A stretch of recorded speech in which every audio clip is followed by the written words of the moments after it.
Olá, eu sou o pastor Souza Neto e esse é o nosso devocional Remando na Palavra de Deus. Hoje, no Evangelho segundo Marcos, no capítulo 4 e no verso 35, diz assim o texto sagrado. Naquele dia, sendo já tarde, disse-lhe Jesus: Passemos para outra margem. E eles, despedindo a multidão, o levaram assim como estava no barco e outros barcos o seguiam. Ora, levantou-se grande temporal de vento e as ondas se arremessavam contra o barco, de modo que o mesmo já estava a encher-se de água. Jesus estava na popa, dormindo sobre o travesseiro, e eles os despertaram e lhe disseram: Mestre, não te importa que pereçamos? E ele, despertando, repreendeu o vento e disse ao mar: Acalma-te e emudece. O vento se aquietou e fez-se grande bonança. Então lhes disse: Por que sois assim, tímidos? Como é que não tendes fé? E eles, possuídos de grande temor, diziam uns aos outros: Quem é este, que até o vento e o mar lhe obedecem? Esse relato demonstra o ilimitado poder de Jesus sobre o mundo natural. Cristo está com duas motivações aqui. A primeira, descansar um pouco, afinal sua missão era árdua. Mas ao mesmo tempo, ele está no barco saindo da Galileia em direção a uma missão ainda mais difícil, a região pagã dos Gerazenos, que ficava do outro lado do lago. Quem de nós já não foi surpreendido por uma tempestade? Não são poucas as vezes que nos programamos, planejamos tudo e somos pegos de calça curta, assolados pela inesperada ventania que nenhum de nós a esperava. O mestre ia descansar e aguardar a chegada do outro lado para uma nova missão. Não foi bem assim.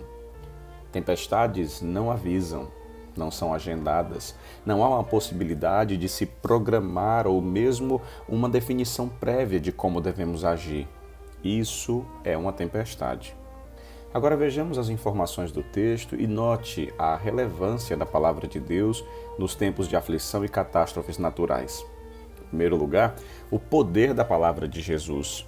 Aquilo que é primordial, aquilo que não deveria nos faltar é o que primeiro nós esquecemos.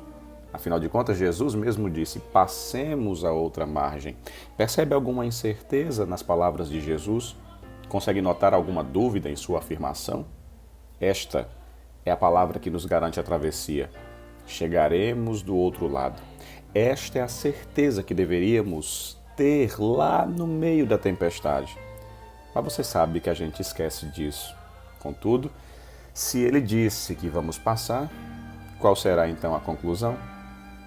Em segundo lugar, o inesperado veio.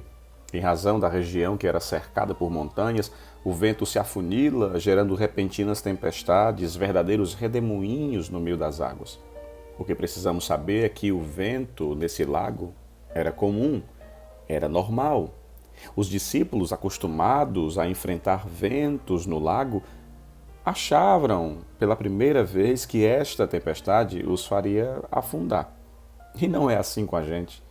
Ventos são ou não são comuns em nossa vida? Quem de vocês, quem aí já enfrentou uma tempestade? Percebeu que em todas elas nós achávamos que íamos perecer? Já notou que essas tempestades, as anteriores, para nós não era a última tempestade? Não era ela que nos mataria? E como é que você está aqui me ouvindo? É porque você venceu aquela tempestade do passado e essa hoje certamente não vai matá-lo. Você vai passar por ela. Em último lugar, note nas ações de Jesus o que nos deveria acalmar nessa hora.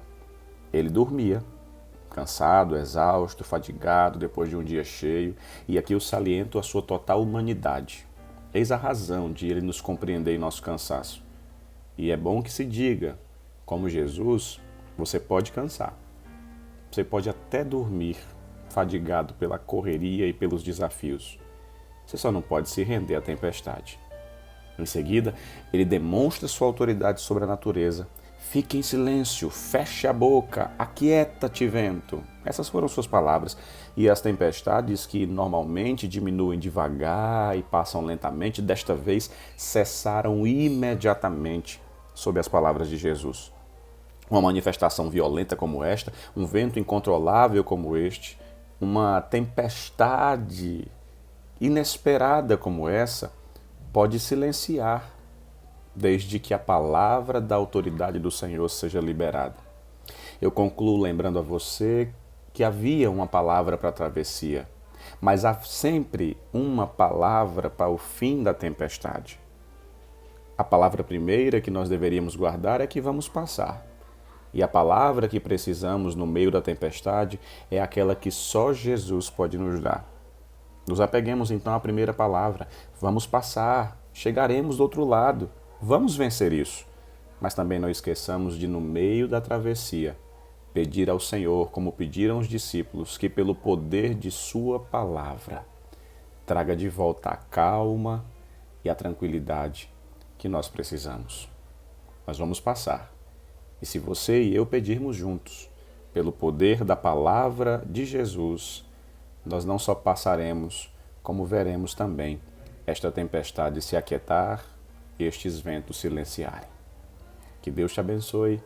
Até o próximo devocional, remando na palavra de Deus.